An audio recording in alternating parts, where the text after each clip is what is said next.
पहले आया होता तो हमको लगता कि हम समय के साथ चल रहे हैं। आज जब बिल लाया गया है तो हम देर से चल रहे हैं या रास्ता भूल चुके हैं, या 20 साल बाद जो स्थिति होने वाली है वह हमारे ध्यान में है या नहीं, यह एक सवाल मंडरा रहा है।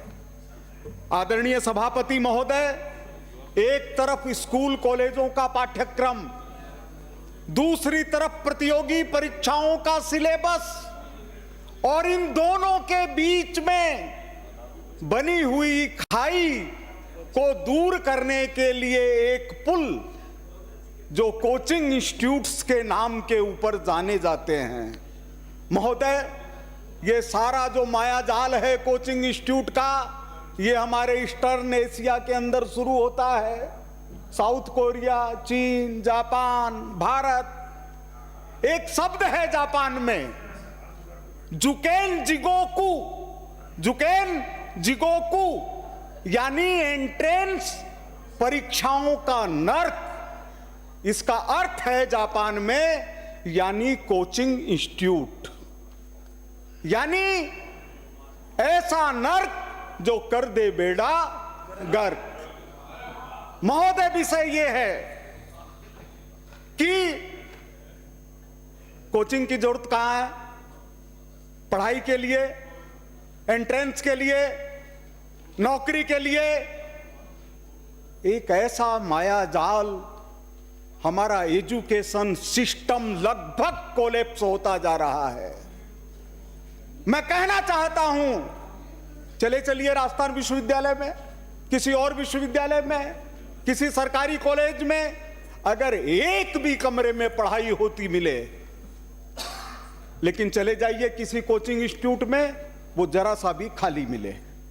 इसका कारण है कि हम शिक्षा से दूर होते जा रहे हैं और शॉर्टकट अपनाते जा रहे हैं। यह शॉर्टकट है कोचिंग इंस्टीट्यूट।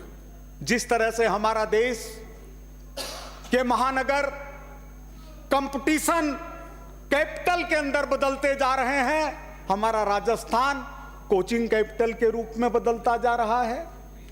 हमको केवल यह नजर आता है कि 60,000 करोड़ का यह कोचिंग का व्यवसाय 28 के अंदर 1.33 लाख करोड़ का हो जाएगा। क्या यह केवल पैसे से जुड़े विषय हैं?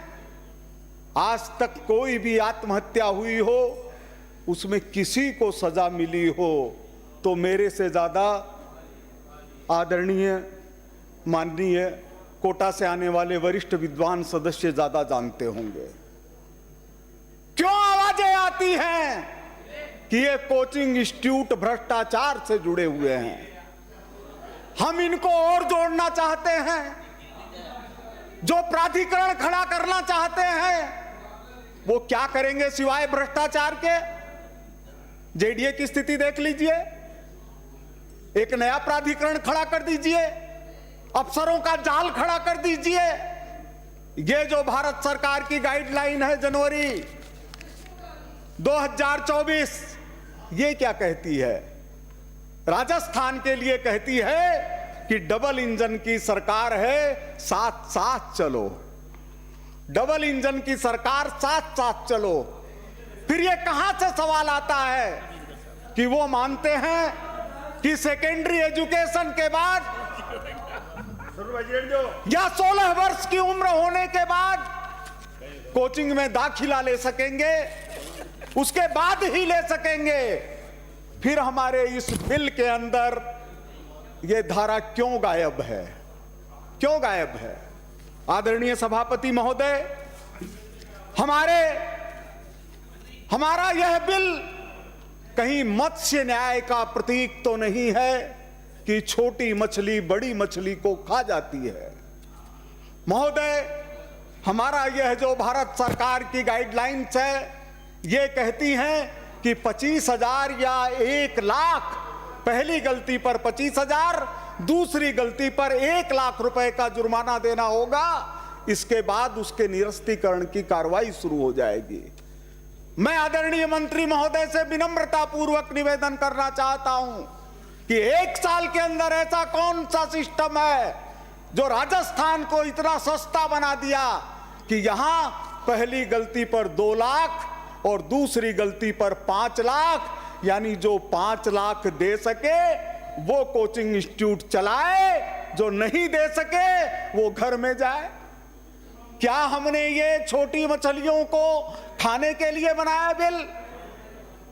लेकिन देर आयद दुरुस्त आयद, बिल के अंदर अच्छी शुरुआत हुई है।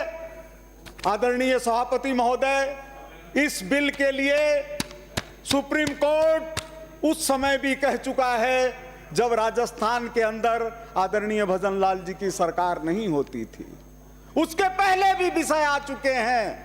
लेकिन ये इतना बड़ा माया जाल है, कहीं पर ओम की आवाज आती है, कहीं ओम शांति की आवाज आती है, कहीं प्रभु की आवाज आती है, लेकिन ये लोग इतने ज्यादा ताकत में आ चुके हैं महोदय कि कहीं राजस्थान के शैक्षणिक सिस्टम को कोलैप्स नहीं कर दें। मैं एक उदाहरण के साथ अपनी बात खत्म करना चाहता हूं।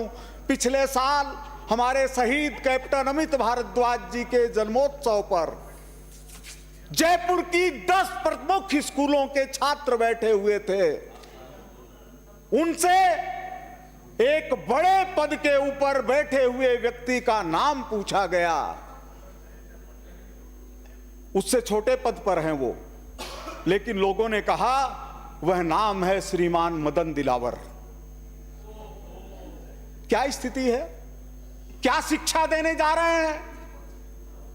जब हमारे देश के अंदर महाराणा सांगा की आलोचना पर तकलीफ नहीं हो तो हसन खां मेवाती को कौन याद करेगा? कौन याद करेगा अब्दुल हमीद को? कौन याद करेगा अशफाकुल्लाह को? कौन याद करेगा एपीजे अब्दुल कलाम को? तो जो महाराणा सांगा के ऊपर आज राजस्थान शांत बैठा है, अगर कोचिंग संस्थाओं की बात करेंगे तो वो कभी महाराणा सांगा पढ़ाने वाले नहीं हैं।